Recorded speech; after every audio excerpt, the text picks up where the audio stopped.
How's it going, everybody? Welcome to another edition of Kayal Podcast Home. So, it's been a long week in the civilian job. My day job. Drove a lot of miles this week. Sat in a lot of traffic. I wouldn't recommend doing. I think I did 2,000 miles this week altogether. 2,000 miles of driving. So I was really dead ass tired for the last night and the night before. Not getting done the stuff I should be getting done. So things I want to talk about this week. I read something I've always wanted to read, and something I wish they would do more of. And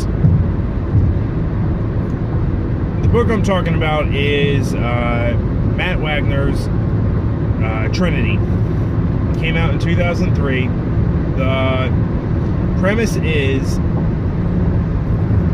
Batman, Superman, and Wonder Woman team up for the first time to solve a problem that's affecting the world.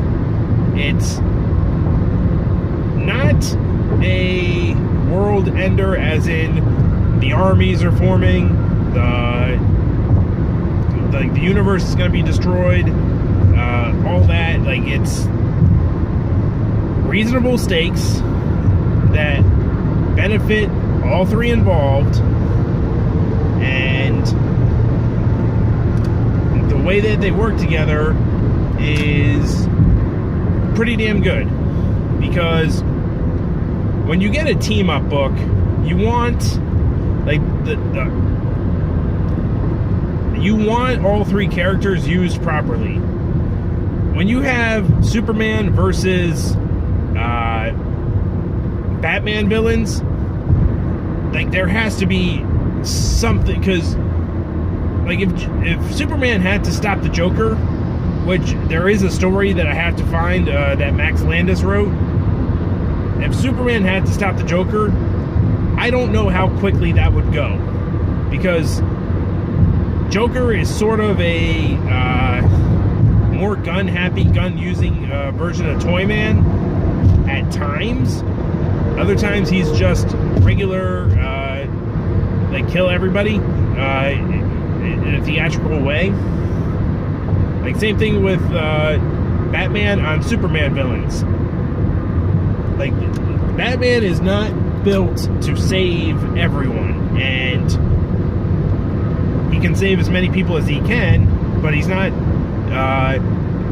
like, stop the nuclear bombs. He's not like, take things out into space so that they explode out of harm's way. He's not like, push things down into the center of the earth so that things are out of the way, because that's what happens in the book. For the most part, it's Batman like, having to work with, not having to work with. It starts with Superman, but Superman comes across a plot, and the plot, I'm going to say it out loud, is by Ra's al Ghul, or Ra's al Ghul. And Ra's is not a bioterrorist, but he's a enviroterrorist, I think they call him, because his plan is to kill humanity, basically, and save the planet by doing it. And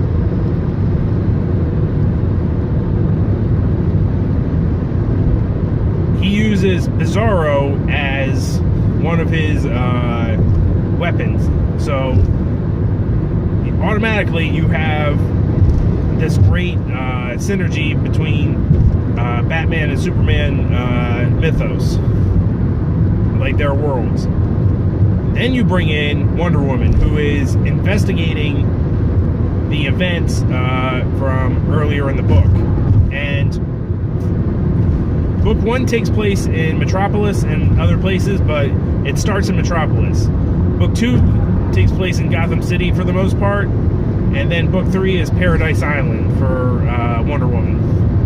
And I'm not saying Wonder Woman got tacked on in this thing. She's involved, but in terms of her stuff being represented in this one, I would say that hers is kind of the weakest.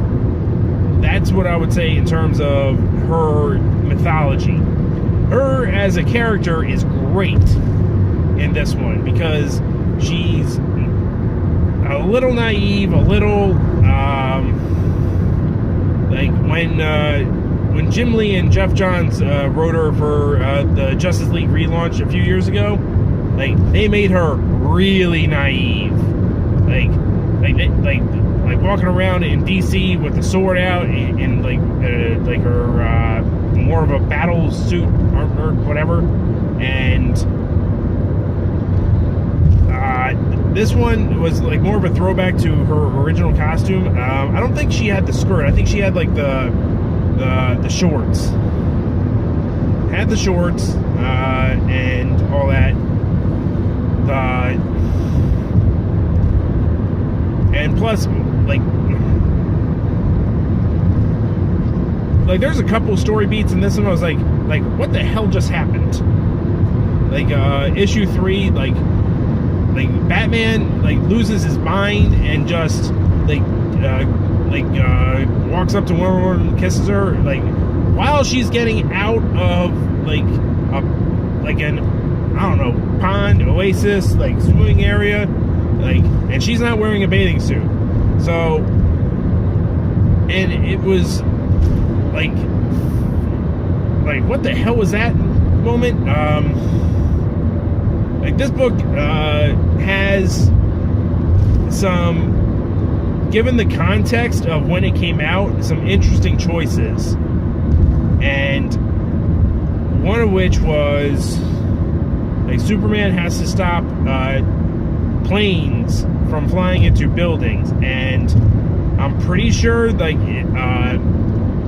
it was something that they talked about years ago when the books came out, because it came out in 2003.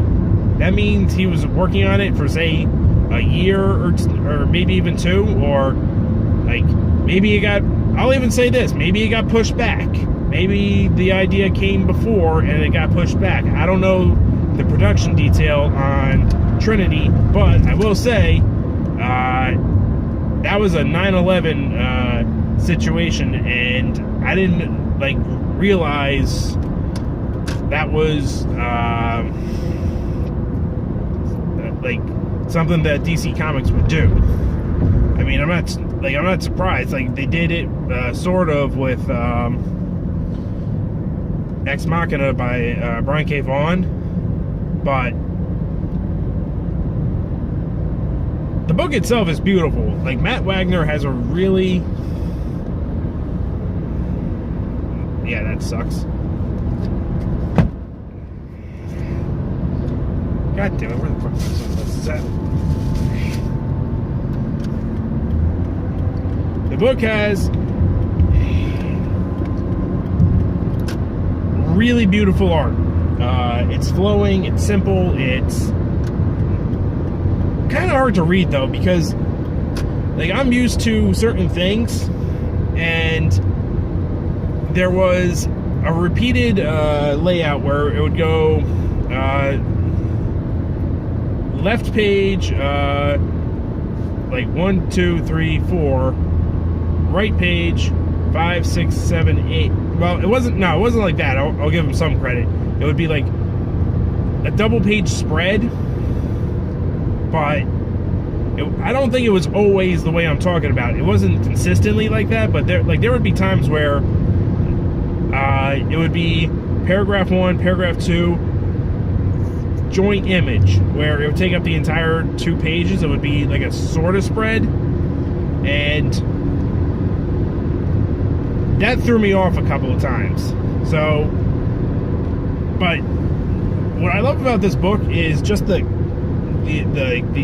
approach to characterizations. And there's definitely some things that are really 2000s or really late 90s. One of the criticisms I'll have of the book is that so that there was a Wonder Woman villain in there. One of the henchmen that Ra's uses is Artemis. Some of you who read Red Hood and the Outlaws will know her, because it's that Artemis, apparently. But Artemis in this book was one of the separate tribes of Amazonians. I forget the name of them, but they're the ones that landed in Egypt, I think, and went from there.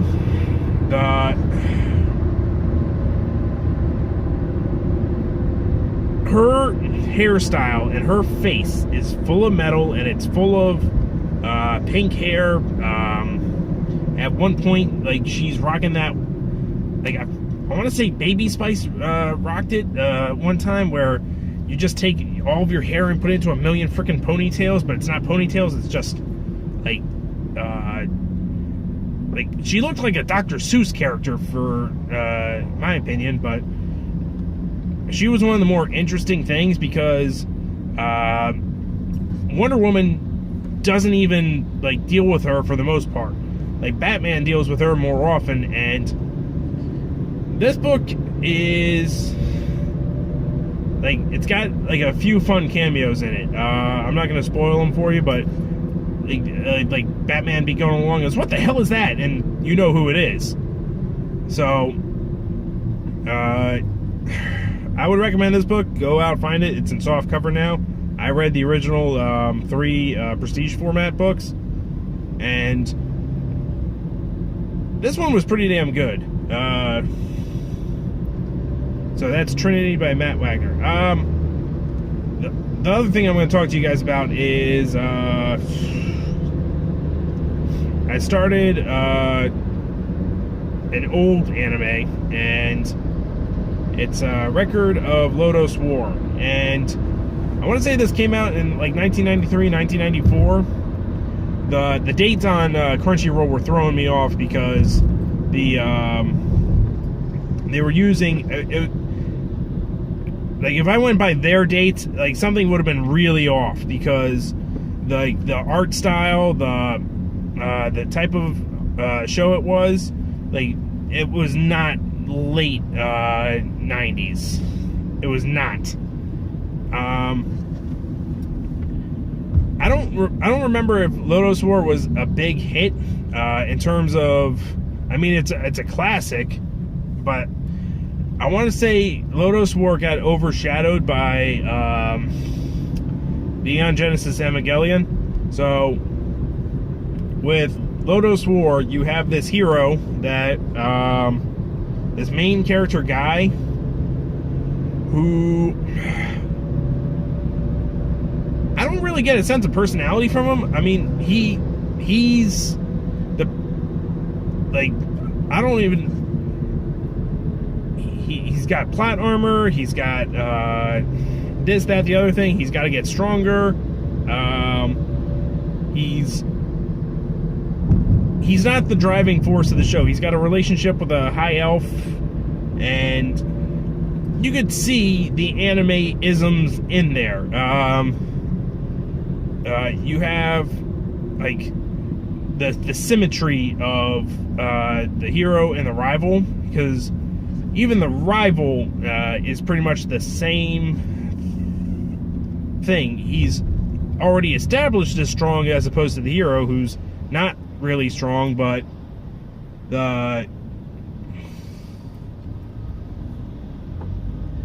if I had to say anything, like, this show is really good and it's fun, but it's fun in the sense of you're watching, like, a movie each episode, but it's kind of long and drawn out, and it's not long and drawn out in a bad way. It's just that it's I will say this about the show. Like, I haven't watched all 12 of the there's like another season after this of, I think this is the original OVA that I'm watching. The characters are fun, but they're like one note, one dimensional. Like, this is pretty much like soap opera, like see what happens fantasy. And I kind of wish more shows now would be more like this. Like, and I'm not saying that from a nostalgia point of view. I'm saying this from a how many characters are like disinterested or just annoying because they are like naive, or like this character is kind of flat because all he ever wants to do is like he's either getting his ass kicked or he's starting problems. That's what this character is. And he's growing into like the thing that he has to become. But in terms of like watching him on screen, I've yet to have a true cringe. It was like, what the hell, dude? Like, he's not some shy kid. He's not some depressed kid, or he's not an everyman. But he's okay. So, all right. I'm gonna like go into it more detailed next time. You guys be on the lookout. I'm gonna be doing another Street Fighter stream this week before the week's over. I did one for Street Fighter 2 with Ryu. I'm gonna do the same game, but I'm gonna do a different character. I'm a Blanca fan, so I'm probably gonna do Blanca. So check that out, guys. Peace.